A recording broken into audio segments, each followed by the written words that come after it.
Welcome to Learn As You Grow, the podcast where we grow every day in every way, sharing gardening tips, ideas, and inspiration to help you cultivate your best garden and self.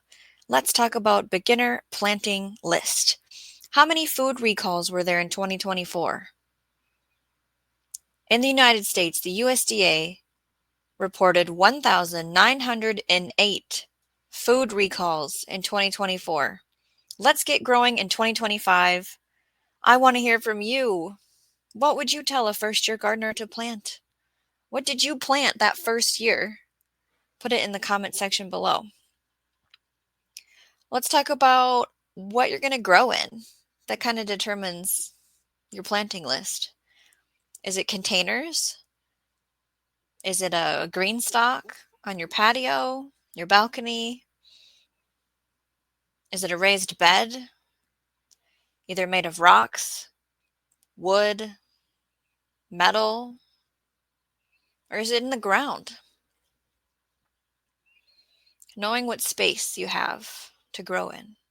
Here's my list for seeds to directly put in the ground. We have your first category of your legumes, nitrogen fixers. That would be bush beans and peas. Bush beans don't need a trellis. Peas, you can buy varieties that don't need trellising, that they only get maybe 18 inches tall. So if you're worried about having structures to have things climb on to grow, just get a smaller variety. For your root crop, grow radish. It's quick. It's that winning moment for a gardener. It's 30 days from seed to harvest usually. Now, only if you eat radish. Whenever we talk about a beginner gardener, you might want to grow all the pretty things, but you need to grow what you're going to eat. For your vine, let's grow a cucumber. Now, how do you want to use that cucumber? Do you want it for pickling? Do you want it for slicing, like a mini muncher? Do you want a burpless? Do you want to juice it? Do you want a big fat one? You decide which cucumber you want. Then we have our leafy greens. Let's do leaf lettuce.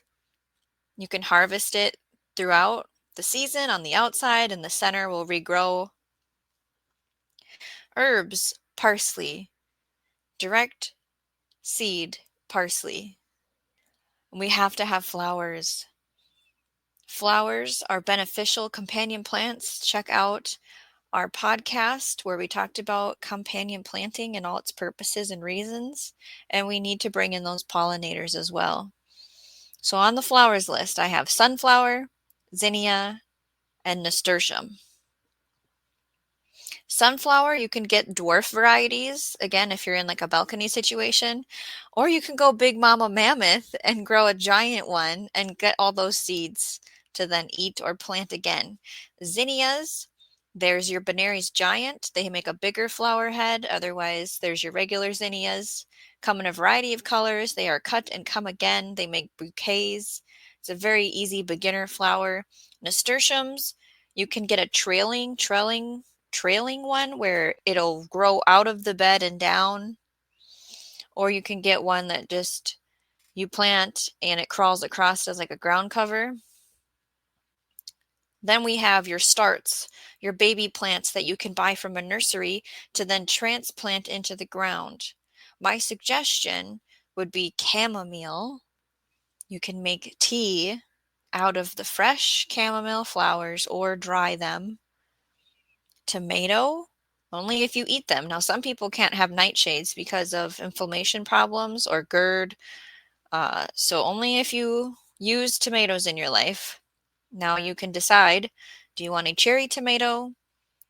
Those are the small, round, pop them in your mouth size tomatoes. There's slicers, like your most common one you've probably heard is beefsteak. Probably the size of your hand. You slice it for a BLT. And then there's the paste tomatoes, Amish paste, San Marzano, usually more of an oval shape, and they are meatier. They're for sauces versus juicy. Peppers, buy a transplant baby plant at the nursery and grow peppers. Huge variety here. You can grow shishito. You can grow bell peppers that are sweet. You can grow something spicy like a jalapeno or more. Now, you might be limited to the variety at your nursery, but as far as the categories of size and taste, you can still have some playroom there. And then, of course, buy some basil starts and plant your basil. I'd love to hear what others have on their list. Now, this isn't a survival garden list. That would be more calorie crops, which we can discuss in the future. So make sure you're following the podcast. Learn as you grow. And I actually asked ChatGPT what its suggestion is for beginner grower lists, and I chose different hemispheres. So the first one is the northern hemisphere, which is where I'm at. The list says cool weather crops: lettuce, kale, spinach, radishes, peas, carrots. I'm going to say no to spinach, no to carrots for a beginner gardener. Warm weather crops: tomatoes, zucchini, beans, peppers, cucumbers. I don't like zucchini, so I don't suggest it to people. And then for the herbs, parsley, chives, and thyme. Chives is a really good one for beginners. Next is the southern hemisphere. Similar recommendations, but opposite season. The planting times are different. Tropical climates, more heat-tolerant crops like okra, eggplant, sweet potatoes, chili peppers. Perennials like bananas, pineapples, taro, and papaya. Herbs, lemongrass, basil, and cilantro. Last one is rainforest climates, shade-tolerant crops like ginger, turmeric, taro, and cacao. Fast-growing greens like amaranth and water spinach. Herbs, mint, and oregano.